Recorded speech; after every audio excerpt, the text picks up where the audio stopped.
is a severe weather alert.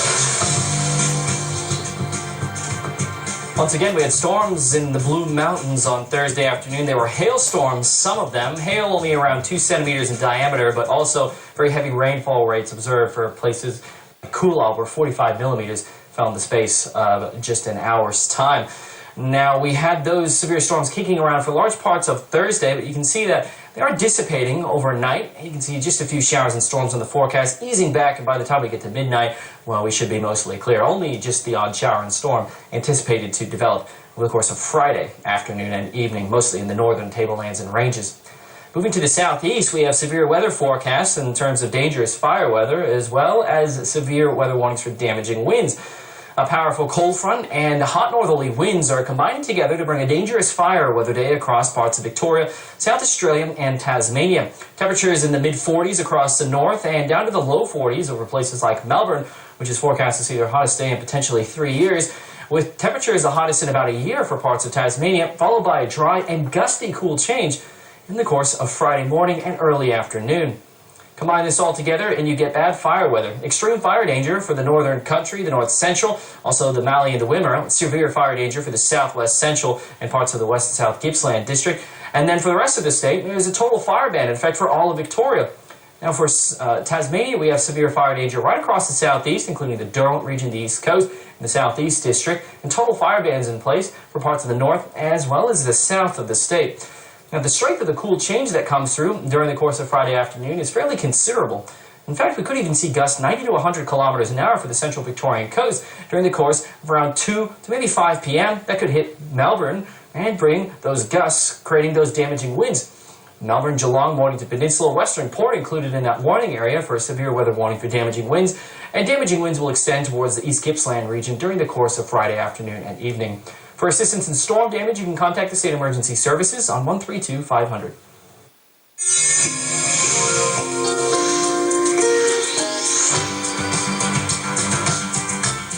Well, it was a scorching hot day across South Australia on Thursday as temperatures climbed into the low 40s across many regions. Now, we will see the focus of that heat shifting to southeastern parts of the country on Friday. It is going to be a scorcher of a day across Victoria, Tasmania and parts of New South Wales, with temperatures soaring into the 40-degree mark and above. Some areas into the mid-40s. We'll also see areas of elevated fire danger, very dangerous fire weather conditions, and also a cool change sweeping across the southeast throughout the afternoon. We'll get to that in just a moment, but we'll start off taking a closer look at the forecast for Friday for you in Queensland, where we are likely to see showers and storms across the northern and central parts of the Queensland coast. Mackay forecast top of 30 degrees. There is a chance we could see some isolated storms as well throughout western parts of the state. Mount Isa, it is going to be a very hot day, 42 degrees the maximum, staying hot and partly cloudy across western parts of the state, and also a fairly warm day, staying dry in the southeast. For New South Wales, temperatures are going to soar. 45 degrees is the maximum forecast for you in Broken Hill. We are expecting to see very dry, very hot conditions, 42 degrees for you in Cobar and also in Bourke.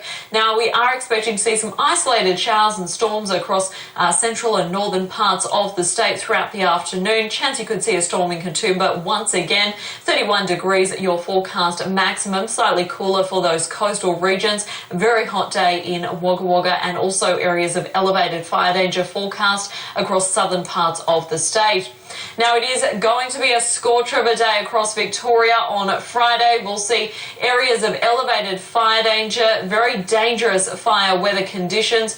Now, we are going to be seeing those temperatures dropping. They'll hit central parts of Victoria throughout the late afternoon. So we will see a significant drop in temperature as a cooler southerly change makes its way across the southeast, dropping those temperatures and also bringing very windy conditions. It's going to be be a very hot day as well across Tasmania. Hobart, a maximum of 36 degrees, 29 degrees the forecast for you in Devonport, and then that cool change hitting you as well throughout the afternoon, dropping those temperatures.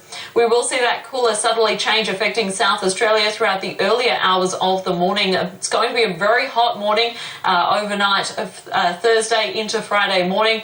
These maximum temperatures are likely to be felt fairly early on. 42 degrees the maximum for you in Coober Pedy. A few showers are likely across the far southwest of Western Australia on Friday, and a cloudy day expected in the south. Albany heading for a top of 21 degrees. We'll also see gusty southerly winds, elevating fire danger across Western Australia. Showers and storms forecast across parts of the top end. It's going to be a scorcher of a day for Alice Springs, heading for a maximum temperature of 45 degrees. But Alice Springs recorded their hottest January day on record on Thursday.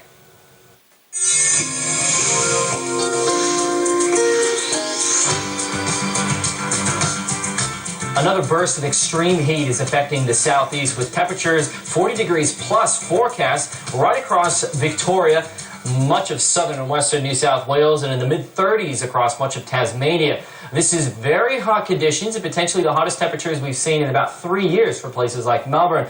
With this, we'll see a dry, cool change on Friday afternoon. This brings dangerous fire weather with it, but thankfully, it also ends the heat wave that we've been seeing. Let's take a look at some forecast models. This is Friday morning. Notice we have this cold front that's moving over southeast South Australia. It brings a southwesterly change. That's hitting places like Adelaide during the course of Friday morning. That means it'll have an early maximum and then a cooler day ahead, maybe reaching 30 degrees or so in the morning, then dropping temperatures in the afternoon. However, the cold front will continue moving eastwards across Victoria throughout Friday. As it does, hot northerly winds will strengthen ahead of this system, reaching temperatures in the mid-40s for areas like Mildura, forecast to reach 45, 46 degrees, challenging heat records there. And then we'll see that southwesterly moving over the west coast and western Victoria in general during late Friday afternoon. It'll hit you in Melbourne probably somewhere after 3 p.m., maybe around 5 p.m. or so, dropping temperatures rapidly. It's a very powerful cool change, strong enough to bring gusts up to 90 kilometers an hour for areas like the Mornington Peninsula and the Geelong region. And looking around parts of Tasmania, you can see that same cool change ripping throughout the day. This is a bad setup for bushfires. We have a hot, dry day after a prolonged heat wave, and then we have a very dry and gusty cool change in the afternoon.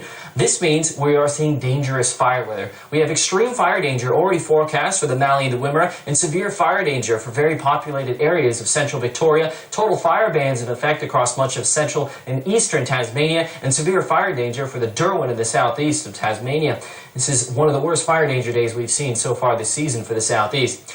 Now, when we get into Saturday, that cool change will slip right across Victoria, dropping temperatures by a significant amount. This is below 20 degrees, that blue shading there, so temperature drops of around 20 degrees or so. And we will see a little southeasterly hit Sydney during the course of Saturday afternoon. But by the time we get to Sunday, that southerly has moved right across much of the southeast here, and therefore that heat wave is busted out. So that's some good news. At least that heat is ending.